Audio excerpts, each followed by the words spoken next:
చెప్పు హితాంష్, అది ఎవరికి చెప్పు. ఏం చేస్తున్నావు? చాయ్ పోతున్నా? ఏది అలా అలా చాయ్ పోతావా?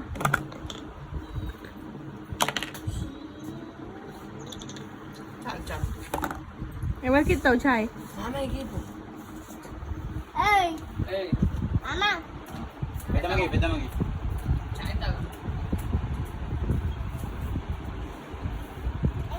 చక్కెర తక్కువ ఉంది, చక్కెర ఇస్తారు.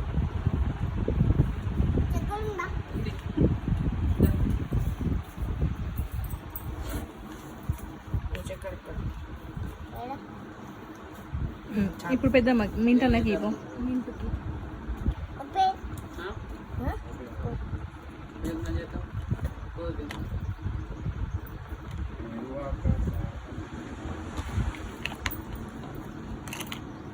ఇంకోటి